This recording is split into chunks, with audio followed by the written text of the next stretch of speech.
Sungguh kami bersyukur Tuhan, Kau sudah jadikan kami tebusan-Mu Tuhan. Kami adalah milik-Mu. Terima kasih Tuhan buat kesempatan pada sore hari ini kami boleh kembali beribadah.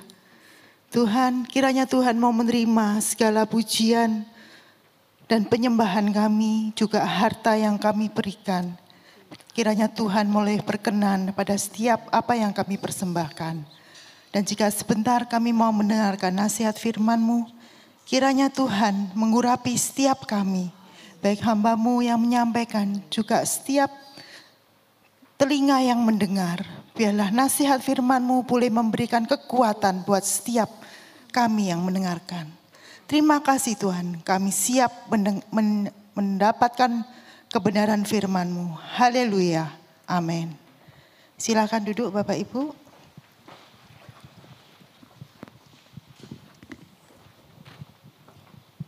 Shalom. Shalom. Puji nama Tuhan. Jika hari ini kita boleh kembali beribadah. Bapak Ibu, saat ini kita mau belajar tentang sesuatu hal yang mungkin selama ini kita nggak menyadari. Sebenarnya apa sih semua yang ada pada kita ini sebenarnya milik siapa? Milik kita atau milik siapa? Kita mau belajar dari firman Tuhan. Mari kita buka di dalam Hagai 2 ayat yang ke-9. Hagai 2 ayat yang ke-9. Kepunyaankulah perak dan kepunyaankulah emas, demikianlah firman Tuhan semesta alam. Lanjut di dalam Mazmur 24 ayat yang pertama. Mazmur 24 ayat yang pertama.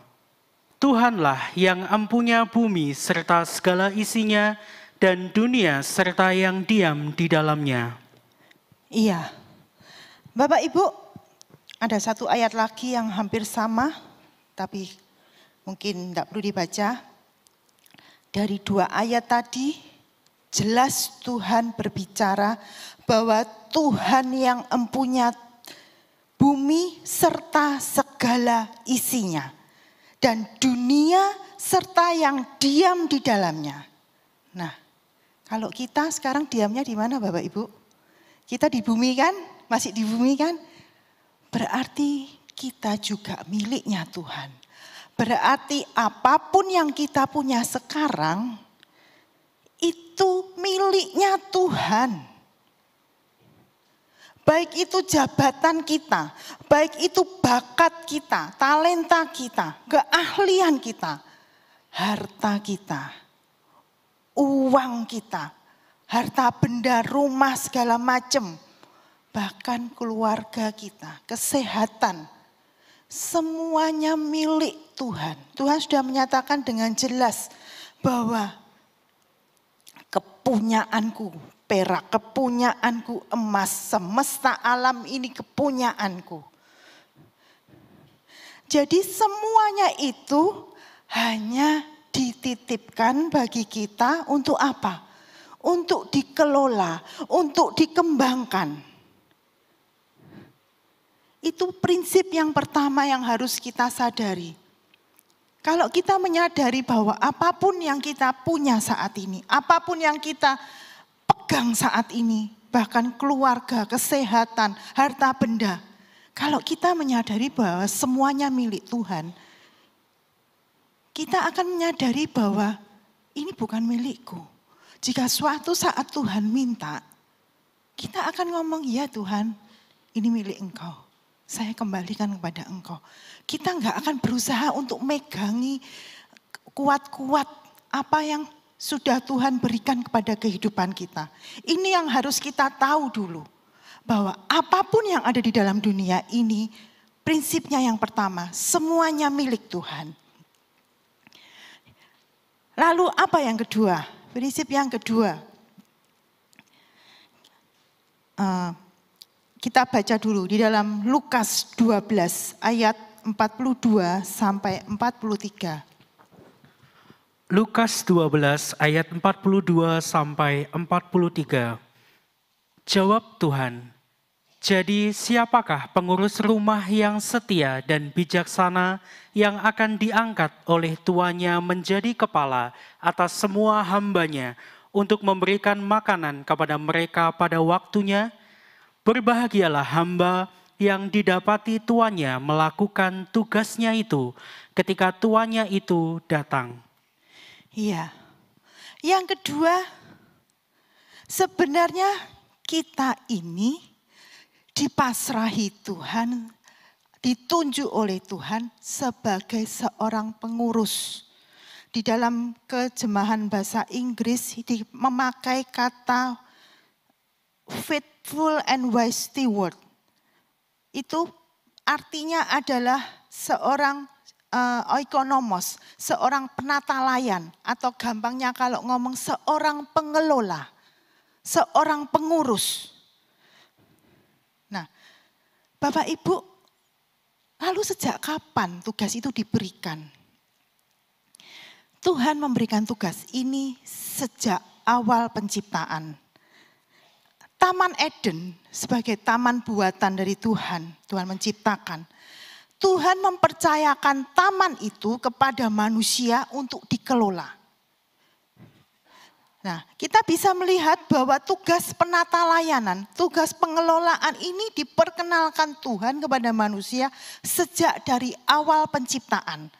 Artinya apa? Berarti tugas ini sangat penting. Sangat penting. Ayo kita baca di dalam Kejadian 2 ayat 15 sampai 17. Kejadian 2 ayat 15 sampai yang ke-17. Tuhan Allah mengambil manusia itu dan menempatkannya dalam Taman Eden untuk mengusahakan dan memelihara taman itu. Lalu Tuhan Allah memberi perintah ini kepada manusia, semua pohon dalam taman ini boleh kau makan buahnya dengan bebas, tetapi pohon pengetahuan tentang yang baik dan yang jahat itu, janganlah kau makan buahnya, sebab pada hari engkau memakannya, pastilah engkau mati. Nah, berarti ini jelas bahwa tugas pengelolaan ini diperkenalkan Tuhan, diberikan kepada manusia sebelum dosa masuk ke dalam dunia. Berarti tugas pengelolaan ini bukanlah akibat dosa. Tetapi jika tidak dilakukan dengan benar, akan membawa kita masuk ke dalam dosa. Perhatikan bahwa ketika awal mula dosa masuk ke dalam dunia, itu kenapa? Karena disebabkan oleh manusia tergoda untuk melihat apa yang tidak ada di dalam kekuasaan mereka. Tuhan sudah ngomong di dalam usahakan Taman Eden ini, tapi pohon pengetahuan baik dan jahat itu jangan kamu makan. Tuhan nggak mau, ini bukan lingkupnya mereka. Tapi lihat apa yang mereka lakukan. Mereka tergoda. Apa sih ini? Mereka tertarik pada hal yang belum ada di dalam kekuasaan mereka. Mereka lebih tertuju, pandangan mereka tertuju kepada buah pohon yang Tuhan bilang ini enggak boleh kamu makan. Yang bukan ada di dalam tanggung jawab mereka. Bapak Ibu, seringkali itu yang terjadi dalam kehidupan kita. Kita sibuk mengelola, kita sibuk memperhatikan apa yang dikelola oleh orang lain. Kita sibuk, oh orang lain punya ini, itu anaknya begini, itu suaminya begini, itu istrinya begini. Kita sibuk kepo dengan kehidupan orang lain. Akhirnya kita tidak memperhatikan apa yang menjadi tanggung jawab kita. Itu yang sering kita lakukan. Akhirnya apa? Akhirnya kita merasa kok lain ya? Kok rumput tetangga lebih hijau ya? Akhirnya kita nggak bersyukur dengan apa yang Tuhan berikan dalam kehidupan kita. Mungkin harta benda, kita merasa orang lain lebih diberkati dari saya. Orang lain pekerjaannya lebih baik daripada saya. Orang lain suaminya lebih baik daripada suamiku. Orang lain istrinya lebih cantik, mungkin lebih segalanya daripada istriku. Kita mulai membanding-bandingkan dan merasa, kok seperti ini yang Tuhan kasih dalam kehidupanku. Akhirnya kita merasa marah. Prinsip yang ketiga, kita mau baca di dalam 1 Petrus 4 ayat yang ke-10. 1 Petrus 4 ayat yang ke-10. Layanilah seorang akan yang lain sesuai dengan karunia yang telah diperoleh tiap-tiap orang sebagai pengurus yang baik dari kasih karunia Allah. Nah, prinsip yang ketiga, Bapak Ibu harus menyadari bahwa setiap orang Kristen adalah setiap kita yang sudah ditebus oleh darah Tuhan, kita adalah seorang pengelola, kita ada seorang penata layan. Setiap kita merupakan seorang pengurus, ya catat, kita seorang pengurus yang bekerja bagi Tuhan kita. Kita hanya seorang pengurus yang bekerja mengelola. Seorang penata layan itu dia hanya tugasnya mengelola. Dia nggak punya nggak punya tanggung jawab untuk memberikan atau berhak atas barang itu. Kita nanti akan melihat suatu contoh seorang pengelola yang baik. Nah, kalau kita bertugas hanya mengelola, kita perlu mempertanggungjawabkan kepada Tuhan kita, yaitu Sang Pemilik segalanya adalah Tuhan. Dan kita, orang yang sudah ditebus oleh Tuhan, kita mempunyai kewajiban untuk mempertanggungjawabkan segala hal yang Tuhan percayakan dalam kehidupan kita kepada Tuhan. Apapun itu. Apapun itu. Kita baca di dalam 1 Korintus 6 ayat yang ke-20. 1 Korintus 6 ayat yang ke-20. Sebab kamu telah dibeli dan harganya telah lunas dibayar. Karena itu muliakanlah Allah dengan tubuhmu. Nah, karena kamu telah dibeli, harganya lunas dibayar. Berarti apa? Hidup kita bukan milik kita lagi Bapak Ibu. Kita harus sadar.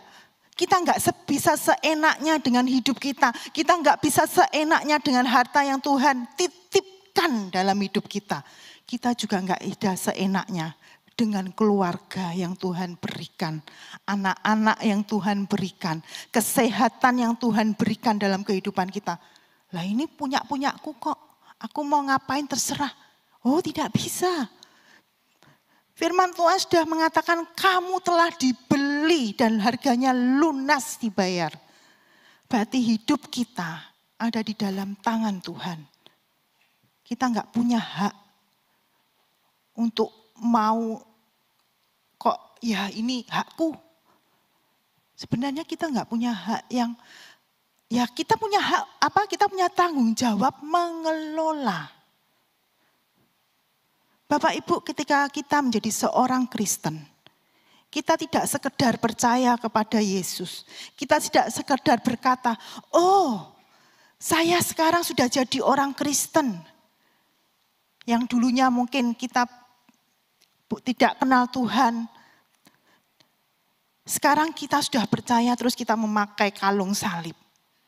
Bukan hanya sekedar itu Bapak Ibu. Hal terpenting di dalam menjadi seorang Kristen yaitu bahwa kita menjadi milik Yesus. Kita tidak menjadi penguasa atau menjadi bos atas hidup kita. Itu hal yang harus kita pahami dalam kehidupan kita. Mengapa begitu? Karena kita sudah dibeli dengan mahal. Bukan dengan uang Bapak Ibu kita dibeli. Bukan dengan permata ataupun dengan emas. Kita dibeli dengan harga darah Tuhan. Bapak Ibu, jika uang sangat berharga, darah lebih berharga. Darah berbicara tentang kehidupan. Dan kita dibeli Tuhan dengan darah Yesus. Dengan kata lain, Alkitab sedang berkata, Dia sudah membeli kau dengan harga yang mahal. Tuhan Yesus sudah mengorbankan hidupnya untukmu. Dia sudah menjadikan engkau sebagai miliknya. Jangan berhati-hatilah dengan kehidupan kita. Jangan sampai kita merasa, ya wis, aku sudah bebas, aku sudah hidupku sudah ditebus oleh Tuhan.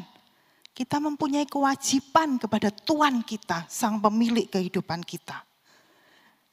Kita baca di dalam Galatia 2 ayat 20 bagian A. Galatia 2 ayat 20a. Namun aku hidup, tetapi bukan lagi aku sendiri yang hidup, melainkan Kristus yang hidup di dalam aku. Nah, jelas Tuhan ngomong, kita hidup bukan aku sendiri yang hidup, melainkan Kristus yang hidup di dalam aku. Lalu apa artinya Bapak Ibu? Artinya kita tidak lagi menjalani hidup ini demi kita sendiri. Terjadi perubahan mendasar di dalam arah dan tujuan hidup kita. Lalu apa artinya kita menjadi milik Allah dan hidup untuk Dia? Artinya mulai sekarang apapun yang kita lakukan, baik itu di dalam pekerjaan kita, di dalam studi kita, sekolah kita, dalam mungkin hubungan anak-anak muda, hubungan membangun relationship, berpacaran kita, itu kita jalankan untuk memuliakan nama Tuhan. Itu sebabnya Paulus berkata kepada jemaat di Korintus, tolong dibacakan di dalam 1 Korintus 10 ayat 31. Ya, saya baca. Aku menjawab, jika engkau makan atau jika engkau minum, atau jika engkau melakukan sesuatu yang lain, lakukanlah semuanya itu untuk kemuliaan Allah.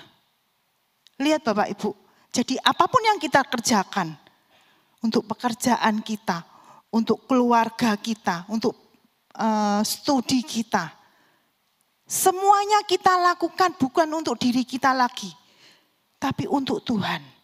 Jika kita menuntut ilmu, kita melakukan itu untuk kemuliaan Tuhan. Kita memikirkan bagaimana memanfaatkan ilmu yang sudah kita dapat untuk Tuhan, untuk memuliakan Tuhan. Akhirnya seluruh pusat kehidupan kita, pusatnya kepada Tuhan. Bukan untuk hidup kita sendiri. Bagaimana ya cari uang ya, bagaimana cari uang untuk anakku, bagaimana menghidupi anakku. Akhirnya tidak seperti itu yang kita kerjakan. Yang kita kerjakan semuanya kita lakukan untuk kemuliaan nama Tuhan. Bahkan Bapak Ibu, jika kita sakit, kita berobat, kita lakukan untuk kemuliaan nama Tuhan. Ketika kita sakit, kita boleh menyampaikan firman Tuhan, kita boleh menyampaikan kesaksian untuk kemuliaan nama Tuhan. Bahkan di dalam keadaan sakit pun hidup kita mempermuliakan nama Tuhan. Di dalam keadaan duka cita pun hidup kita mempermuliakan nama Tuhan. Itu yang harus kita sadari di dalam kehidupan kita. Itu sebabnya kita harus belajar. Proses itu harus ada terus berjalan di dalam kehidupan kita. Di dalam kita mengelola apa semua yang Tuhan sudah percayakan dalam kehidupan kita. Apa sih yang Tuhan sudah percayakan dalam kehidupan kita? Banyak Bapak Ibu, bukan cuma harta yang Tuhan percayakan dalam hidup kita. Kita cuma belajar beberapa hal. Yang pertama, Tuhan mempercayakan apa dalam kehidupan kita? Tuhan mempercayakan waktu. Bagaimana kita mengatur waktu yang Tuhan berikan. Setiap orang diberi jatah dalam satu hari 1 kali 24 jam. Bagaimana kita mempergunakan waktu setiap hari. Dari setiap bangun tidur sampai kepada kita kembali tidur di malam hari. Apakah kita sudah memberikan waktu ketika Tuhan minta waktu kita sebagian kecil? Sudahkah kita memberikan waktu kita untuk Tuhan? Tuhan kasih 1 kali 24 jam. Bapak Ibu, waktu yang Tuhan berikan buat kita, itu waktu yang sangat berharga. Kita mungkin merasa, ya besok kembali seperti ini, besok kembali seperti ini. Waktu itu semakin hari kalau kita berulang tahun Bapak Ibu. Kalau anak kecil senang ya berulang tahun, umurnya bertambah, tepuk tangan, tiup lilin. Bapak Ibu kalau kita umur sudah mulai 40, 50, setiap kita dirayakan ulang tahun oleh mungkin anak-anak kita, saudara-saudara kita, keluarga kita. Ingat Bapak Ibu, umur kita sudah nambah. Berarti waktu kita berkarya itu berkurang. Berarti juga apa yang berkurang, kekuatan kita juga berkurang. Waktu kita untuk melayani Tuhan juga berkurang. Nah kalau kita menyia-nyiakan waktu kita seenaknya kita sendiri, berarti kita membuang waktu yang Tuhan berikan untuk kita kelola dalam kehidupan kita. Dan saat-saat ini waktu yang kita hadapi ini adalah waktu yang penuh dengan hari yang waktu kejahatan. Banyak pencuri-pencuri waktu di dalam saat-saat ini. Mereka beraksi dalam berbagai bentuk. Mulai dari teknologi. Kembali lagi kita diingatkan bagaimana kita mempergunakan gadget. Jangan sampai hal sederhana ini membuat kita kehilangan waktu, membuang waktu-waktu kita yang berharga. Terus waktu-waktu ini juga mungkin kita bisa membuangnya dengan hal-hal yang gak berguna, bergosip, melamun. Pikiran kita sudah diracuni dengan banyak hal. Membuat kita sering mendengarkan berita-berita yang membuat iman kita lemah. Kita tidak memberikan waktu kita untuk mendengarkan banyak firman Tuhan. Kita tidak memberikan banyak waktu kita untuk memuji nama Tuhan. Hal itu membuat kita manusia rohani kita semakin hari semakin kuat Bapak Ibu.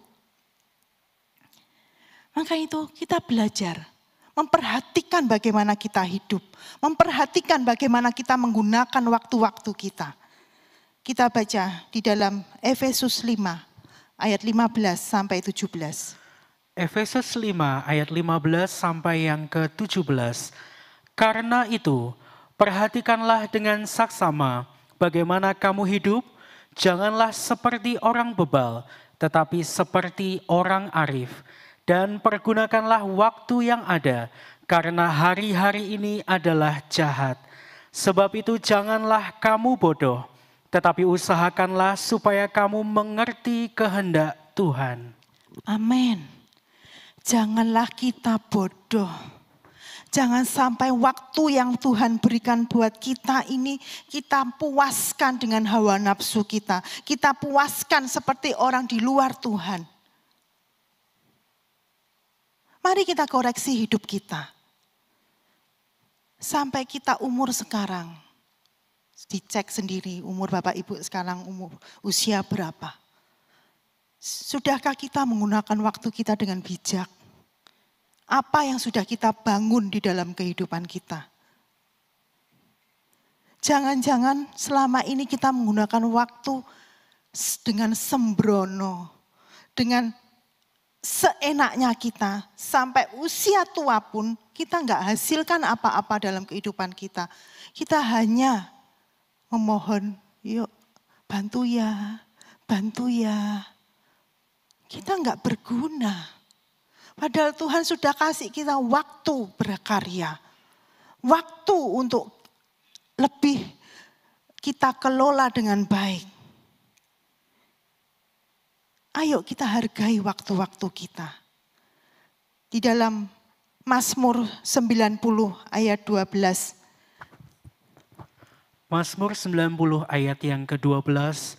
Ajarlah kami menghitung hari-hari kami sedemikian hingga kami beroleh hati yang bijaksana.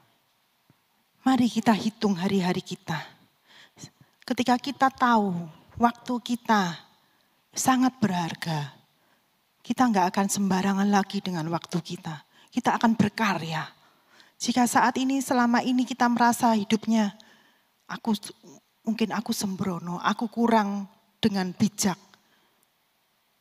Pulang dari sini, kita mulai berpikir, Tuhan, aku mau memakai kehidupanku, sisa kehidupanku yang mungkin gak lama lagi Tuhan.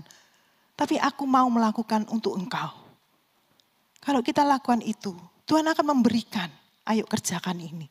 Ayo kamu berkati ini. Kamu lakukan ini untuk keluargamu. Kamu didik anak-anakmu seperti ini. Tuhan akan memberikan hal itu dalam kehidupan kita. Akhirnya nanti saat kita tiba saatnya, Tuhan memanggil kita. Kita sudah lakukan apa yang Tuhan sudah suruh dalam kehidupan kita. Kita akan mempertanggungjawabkan, Tuhan, ini yang sudah Tuhan percayakan dalam kehidupanku. Yang kedua, apa yang Tuhan percayakan? Yaitu uang, Bapak Ibu, harta benda. Apa yang kita lakukan dengan harta yang Tuhan sudah berikan? Bapak Ibu, kalau kita mengakui kepemilikan Tuhan atas harta benda kita, segala keputusan-keputusan untuk penggunaan harta menjadi keputusan yang sama rohaninya ketika kita datang beribadah. Kita enggak lagi berkata sedemikian. Ini uangku kok, ini hartaku kok, aku mau pakai untuk apapun, itu hakku. Kita enggak lagi berkata demikian kalau kita sadar bahwa harta benda ini milik Tuhan.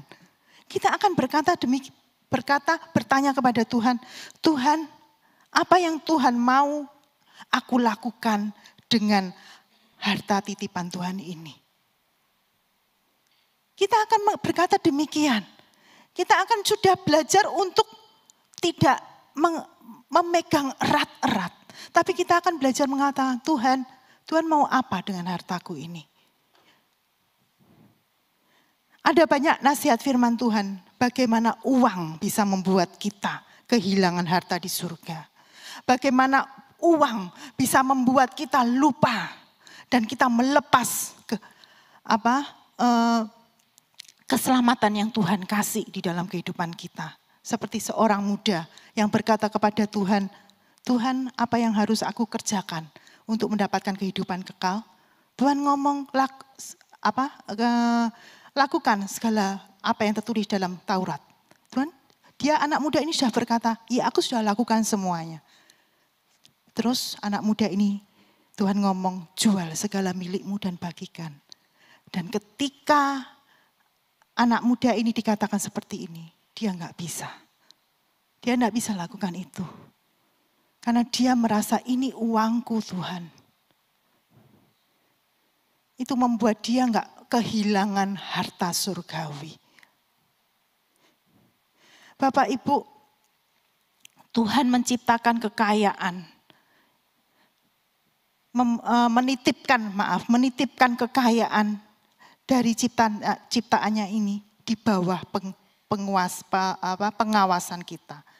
Namun dosa membuat kita bukan lagi menjadi pengelola. Manusia sudah berubah targetnya. Manusia sudah menjadi money lover. Manusia sudah menjadi pencinta uang, pengejar uang. Harusnya manusia sudah menjadi seorang money master, menjadi tuan atas harta kita. Nah, akhirnya membuat hubungan manusia dengan Tuhan terputus. Manusia mengandalkan uangnya, manusia mengandalkan hartanya sebagai sumber keamanan, menjadi sumber kebahagiaan. Sehingga rasa amannya terletak kepada harta yang kita peroleh. Karena merasa hidup ini sementara dan tidak tahu apa yang terjadi, mereka memuaskan berlomba-lomba waktu kalau bisa bukan 1 kali 24 jam, lebih kalau bisa minta lebih Tuhan, 1 kali 27 jam, 1 kali 30 jam. Karena apa? Mereka mau bekerja berlomba-lomba menjadi money lover, mengejar uang. Padahal Tuhan sudah ngomong di dalam 1 Timotius 6 ayat 10. Tolong dibacakan. 1 Timotius 6 ayat yang ke-10. Karena akar segala kejahatan ialah cinta uang, sebab oleh memburu uanglah beberapa orang telah menyimpang dari iman dan menyiksa dirinya dengan berbagai-bagai duka. Bapak Ibu, firman Tuhan sudah memberitahu berulang kali, bahkan sering dikhotbahkan berulang kali oleh Bapak Gembala juga Bapak Stephen, bahwa uang ini bisa menjadi monster di dalam kehidupan kita. Kalau kita memburu uang, akhirnya kita akan melepaskan apa yang harusnya kita dapatkan. Seperti seorang muda tadi, dia nggak mau kehilangan hartanya. Dia lebih memilih tetap memegang harta di dunia daripada harta di surga. Bapak Ibu, jangan-jangan kita pun berlaku demikian. Kita lebih memburu uang. Kita lebih fokus kita pada uang. Kita seringkali lupa bahwa Tuhan sudah menjanjikan janji pemeliharaannya bagi setiap orang yang mengasihi Dia. Matius 6 ayat 25. Matius 6 ayat yang ke-25. Karena itu aku berkata kepadamu, janganlah khawatir akan hidupmu, akan apa yang hendak kamu makan atau minum, dan janganlah khawatir pula akan tubuhmu, akan apa yang hendak kamu pakai. Bukankah hidup itu lebih penting daripada makanan, dan tubuh itu lebih penting daripada pakaian? Bapak Ibu, memang hidup membutuhkan uang, tetapi harus kita ingatkan kepada diri kita masing-masing. Uang bukan segala-galanya yang kita butuhkan. Terutama uang bukan pengendali kehidupan kita. Kita yang harus mengendalikan uang. Bukan uang yang mengendalikan kehidupan kita. Kita harus menjadi pengelola. Ya, itu yang harus kita tanamkan dalam kehidupan kita. Biarlah kita menjadi seorang pengelola. Kita mengejar kepercayaan dari Tuhan. Untuk kita tetap dipercaya oleh Tuhan menjadi seorang pengurus yang baik. Jangan terjebak dalam obsesi untuk mengejar kekayaan. Tapi kejar kepercayaan dari Tuhan. Pegang terus kepercayaan dari Tuhan. Begitu Tuhan melihat kita bisa dipercaya, Bapak Ibu enggak perlu susah-susah untuk cari uang. Tuhan yang akan kirim. Tuhan yang akan kirim berkat itu bahkan saat tidur. Itu Tuhan sudah katakan di dalam firman Tuhan. Tuhan sediakan pada saat tidur pun Tuhan sudah sediakan buat kita. Untuk itu mari kita belajar menjadi seorang penata layan yang baik.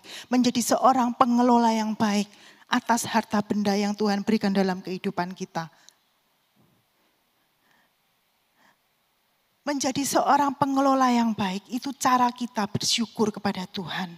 Itu berarti cara kita untuk mengakui bahwa apapun yang ada dalam kehidupanku, itu milik Engkau Tuhan. Berarti apa? Ketika kita merasa kita butuh uang, kita Tuhan, aku butuh untuk sekolah anakku, aku butuh untuk bisnisku, aku butuh untuk perbaikan rumah. Kira-kira Tuhan memberikan enggak? Memberikan. Karena dia melihat engkau dapat dipercaya anakku. Dengan uang yang aku beri mungkin hanya 1 juta, 2 juta. Engkau memakai itu tidak untuk memuaskan hawa nafsumu. Aku akan memberikan engkau lebih. Tuhan akan memberikan apa yang kita mau. Bahkan saat kita enggak ngomong pun, saat kita belum ngomong pun pada Tuhan, Tuhan akan kasih. Pasti Bapak Ibu juga banyak mendapat kesaksian di dalam kehidupannya. baru mikir, kemarin ada yang cerita, baru mikir pengen mangga. Ada mangga mateng. Nah, itu hal-hal sepele Bapak Ibu. Tapi Tuhan perhatikan. Harta dunia itu hal yang kecil di mata Tuhan. Harta yang lebih berharga adalah keselamatan jiwa kita. Dan itu Tuhan sudah berikan buat kita. Apalagi hal yang kecil. Itu pasti Tuhan akan berikan di dalam kehidupan kita. Bapak Ibu, dalam prinsip penata layanan ada 2 komponen yang penting. Kita kembali ke dalam Kejadian 2 ayat 25. Ayat 15. Kejadian 2 ayat 15. Demikianlah firman Tuhan. Tuhan Allah mengambil manusia itu dan menempatkannya dalam Taman Eden untuk mengusahakan dan memelihara taman itu. Ada 2 kata yang penting di sini. Yang pertama adalah mengusahakan dan memelihara. Kata mengusahakan ini artinya kita harus mengembangkan, mengusahakan membuat ada, menjadikan lebih baik lagi. Memelihara, itu menjaganya, tetap menjaga, bahkan tetap ada usaha juga untuk kalau kita memelihara anjing, memelihara kucing, apa kita biarkan? Enggak kan? Kita tetap memelihara supaya anjing itu, kucing itu, ikan itu tetap sehat. Nah, itu yang kita kerjakan. Ada usaha untuk melakukan pemeliharaan itu. Nah, cara terbaik untuk memelihara segala satu yaitu mengusahakannya. Contoh, Bapak Ibu, untuk menjaga pernikahan, kita harus mengusahakan. Usaha. Walaupun kita sudah menikah, Bapak Ibu sudah menikah, bagaimana pernikahan itu tetap berjalan? Ya, memelihara pernikahan itu, menjaga dan mengusahakan bagaimana pernikahan kita, rumah tangga kita harmonis, bahagia, harus diusahakan. Kesehatan kita bagaimana memelihara, mengusahakan? Ya, kita harus berolahraga, mungkin mengetahui kalau kita ada pantangan-pantangan, ya kita harus berusaha untuk mengurangi, tidak berlebihan. Nah, itu adalah cara memelihara dan mengusahakan. Kalau kita bekerja, kita harus bekerja dengan maksimal, dengan rajin. Nah, salah satu sikap yang harus diperhatikan dalam penata layanan yang baik adalah sikap kita di dalam menghadapi perkara kecil. Ketika Tuhan memberikan kita tanggung jawab, mungkin di dalam pelayanan lah. Mungkin kita merasa ayo kamu saya kasih tugas. Misalnya ada kita melakukan bersih-bersih gereja ataupun melakukan gotong royong gitu ya Bapak Ibu. Dikasih tugas, saya kasih tugas untuk lap-lap bangku gereja. Oh, gampang ini, kecil ini. Perkara kecil kalau kita enggak lakukan dengan baik, Tuhan akan menilai. Dari hal yang kecil ini Tuhan akan menilai. Kita manusia aja kita bisa menilai pegawai kita. Apalagi Tuhan. Setiap kita akan mempertanggungjawabkan segala hal yang Tuhan sudah percayakan dalam kehidupan kita. Waktu kita, uang kita, harta kita, kemampuan, kepandaian kita, itu akan Tuhan minta pertanggungjawaban. Bahkan anak-anak yang sudah kita lahirkan pun, Tuhan akan minta pertanggungjawaban. Kamu sudah enggak memelihara anakmu? Kamu sudah enggak bertanggung jawab mendidik anak-anakmu? Atau kita membiarkan anak kita dididik oleh orang lain, dididik oleh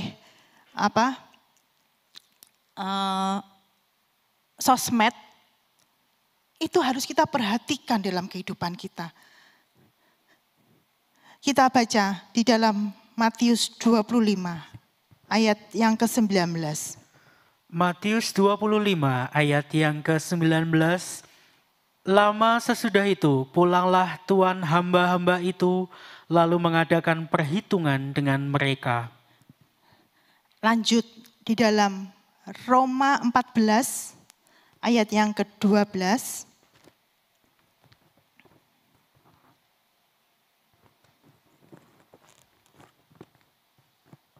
Roma 14 ayat yang ke-12.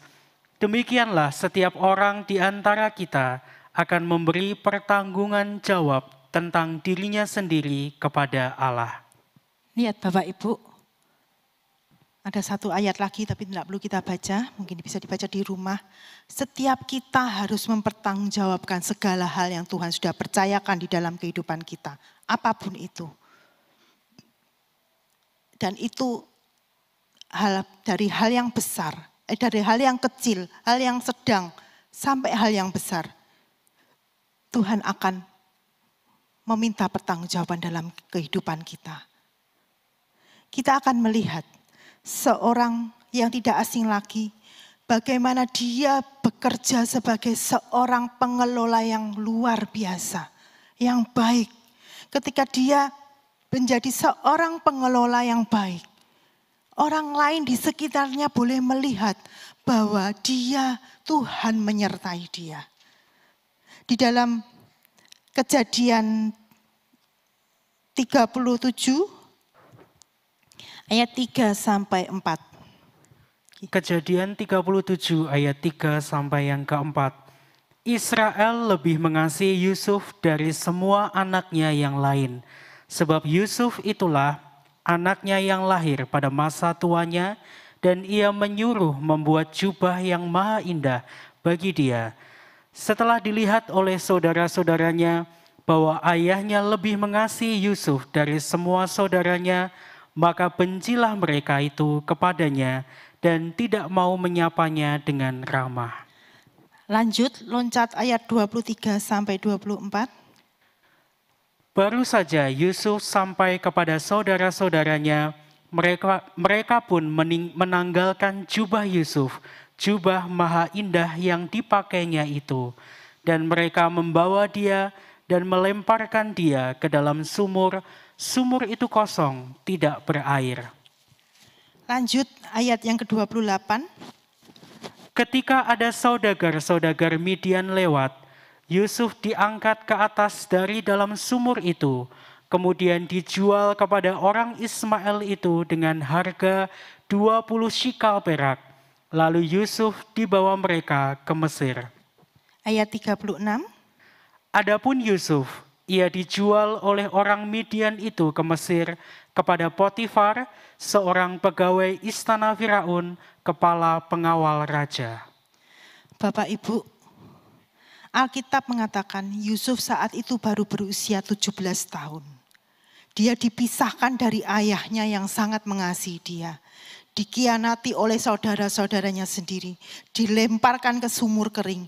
Dijual sebagai budak 2 kali. Kemudian tinggal di tempat asing. Di negeri asing. Dikelilingi orang-orang yang asing bagi dia. Yusuf seharusnya mempunyai alasan. Banyak alasan untuk dia marah kepada Tuhan. Dia punya banyak alasan untuk pahit. Dia punya banyak alasan untuk mengasihani diri sendiri. Dan dia bisa ngomong kepada Tuhan, mengapa semuanya Tuhan izinkan terjadi padaku. Bisa marah sebenarnya dia. Bahkan dia bisa saja kehilangan pengharapan atas masa depan yang cerah. Namun kita lihat di dalam kisah perjalanan Yusuf. Di dalam Kejadian 39 ayat 1 sampai 6, enggak perlu dibaca. Bagaimana di situ Tuhan menyertai Yusuf apapun situasinya. Saat itu Yusuf boleh menjadi berkat bagi orang yang tidak mengenal Tuhan. Segala milik yang dipercayakan di dalam tangan Yusuf, kita baca ada deh. Rasanya terlewat. Ayo kita baca dalam Kejadian 39 ayat 1 sampai 6. Kejadian 39 ayat 1 sampai yang ke-6. Adapun Yusuf telah dibawa ke Mesir dan Potifar, seorang Mesir, pegawai istana Firaun, kepala pengawal raja, membeli dia dari tangan orang Ismail yang telah membawa dia ke situ. Tetapi Tuhan menyertai Yusuf sehingga ia menjadi seorang yang selalu berhasil dalam pekerjaannya. Maka tinggallah ia di rumah tuannya orang Mesir itu. Setelah dilihat oleh tuannya bahwa Yusuf disertai Tuhan dan bahwa Tuhan membuat berhasil segala sesuatu yang dikerjakannya, maka Yusuf mendapat kasih tuannya dan ia boleh melayani dia. Kepada Yusuf diberikannya kuasa atas rumahnya dan segala miliknya diserahkannya pada kekuasaan Yusuf. Sejak ia memberikan kuasa dalam rumahnya dan atas segala miliknya kepada Yusuf, Tuhan memberkati rumah orang Mesir itu karena Yusuf. Sehingga berkat Tuhan ada atas segala miliknya, baik yang di rumah maupun yang di ladang. Segala miliknya diserahkannya pada kekuasaan Yusuf, dan dengan bantuan Yusuf, ia tidak usah lagi mengatur apapun selain dari makanannya sendiri. Adapun Yusuf itu manis sikapnya dan elok parasnya. Lihat Bapak Ibu, bagaimana Tuhan menyertai Yusuf. Yusuf tidak dikuasai oleh kemarahannya, Yusuf tidak dikuasai oleh sakit hatinya, tapi Yusuf melakukan apa yang Tuhan percayakan di dalam kehidupannya. Dimanapun dia ditempatkan, bahkan di sini saat dia di negeri asing, di dalam dibawa ke Mesir di rumah seorang Mesir yang bernama Potifar. Potifar percaya dan Potifar melihat bahwa Yusuf ini disertai Tuhan. Semuanya diserahkan dalam kekuasaan Yusuf. Dan lihat, Yusuf memegang kepercayaan itu. Yusuf menjadi seorang pengelola yang baik. Bahkan berkat Tuhan dilimpahkan kepada Potifar. Seharusnya kita juga bisa seperti Yusuf. Keberadaan kita bisa menjadi berkat dan bisa dirasakan nyata. Bapak Ibu, orang lain harus bisa merasakan nyata kehadiran Tuhan di dalam pekerjaan kita. Coba pikirkan, kalau Yusuf bukan seorang pengelola yang baik, kalau Yusuf seorang pemalas, dia seorang korupsi, suka mencuri, dia enggak becus kerja, tidak pandai dalam mengatur milik tuannya. Mana mungkin Potifar melihat Tuhan menyertai Yusuf. Namun karena Yusuf pandai dalam hal mengelola yang menjadi milik tuannya, dia baik, sikapnya baik, dia bisa dipercaya. Dan Tuhan melihat bahwa Tuhan menyertai Yusuf. Sekarang pertanyaannya buat kita semua, bagaimana cara kita bekerja? Bagaimana keluarga kita? Tuhan sudah mempercayakan keluarga dalam kehidupan kita. Adakah orang lain melihat Tuhan hadir dalam keluargamu? Adakah orang lain melihat Tuhan hadir di dalam pekerjaanmu? Ataukah orang lain melihat di dalam keluargamu, kok keluarga ini cekcok kayak, kok keluarga ini rasanya panas terus. Kalau kita seperti itu, bagaimana kita boleh menceritakan kebaikan Tuhan? Yusuf mendapat promosi dari Tuhan luar biasa. Promosi demi promosi, Tuhan mempromosikan Yusuf. Akhirnya Yusuf mendapat jabatan yang luar biasa. Yusuf mendapat perkenanan yang luar biasa. Karena Yusuf seorang pengelola yang baik. Sebuah kesaksian hidup yang sangat luar biasa yang kita boleh belajar dari Yusuf. Bapak Ibu, Yusuf bukanlah orang yang sempurna. Dia penuh dengan kepahitan dalam kehidupannya. Tapi kisah hidupnya menceritakan dia boleh mengampuni saudara-saudaranya. Dia boleh menceritakan kebaikan Tuhan dalam kehidupannya. Karakter emas Yusuf, walaupun berada di tempat yang tidak menyenangkan, dia tetaplah emas. Tidak berubah menjadi perak atau tembaga. Karakter yang baik itu, walaupun terus diuji, terus diproses, ia akan semakin berkilau. Yusuf tidak kehilangan identitasnya. Yusuf tetap memegang nilai moral yang tinggi dan menjadi karakternya. Walaupun terpisah dari bapak di bumi ini, terpisah dari bapaknya, Yusuf tetap hidup bersekutu erat dengan bapaknya di surga. Dan akhirnya Yusuf bisa menampilkan hidupnya menjadi seorang yang luar biasa. Ayub 23 ayat yang ke-10. Ya, saya bantu bacakan. Ayub 23 ayat yang ke-10. Karena dia tahu jalan hidupku. Seandainya ia menguji aku akan timbul seperti emas. Penata layanan yang baik yang Yusuf tunjukkan mendatangkan berkat. Mendatangkan kepercayaan yang lebih besar lagi. Dan harusnya ini yang menjadi contoh buat kita. Saya harap kita bisa mengerti bahwa penata layanan, tugas pengelolaan ini sangat penting dalam kehidupan kita. Itu yang akan merubah cara pikir kita. Itu yang akan merubah orientasi kita hidup di dalam dunia ini. Dan prinsip yang terakhir dari seorang penata layan adalah yang dituntut dari seorang penata layanan adalah kesetiaan. Kita baca di dalam 1 Korintus 4 ayat 1 dan 2. 1 Korintus 4 ayat 1 sampai 2. Demikianlah hendaknya orang memandang kami sebagai hamba-hamba Kristus yang kepadanya dipercayakan rahasia Allah. Yang akhirnya dituntut dari pelayan-pelayan yang demikian ialah bahwa mereka ternyata dapat dipercayai. Amin. Di dalam terjemahan bahasa Indonesia sehari dikatakan yang pertama-tama dituntut dari pelayan yang demikian adalah bahwa dia setia kepada tuannya. Bapak Ibu, kesetiaan zaman sekarang menjadi sesuatu yang langka. Di dalam Amsal 20 ayat 6 dikatakan banyak orang menyebut diri baik hati. Tetapi orang yang setia, siapa menemukannya? Mencari orang yang baik itu lebih gampang daripada orang yang setia. Siapapun bisa berbuat baik, tetapi belum tentu setia. Orang baik belum tentu setia. Kesetiaan tidak pernah terlepas dari waktu. Waktu yang akan membuktikan, menjadi tolak ukur dalam menguji kesetiaan kita.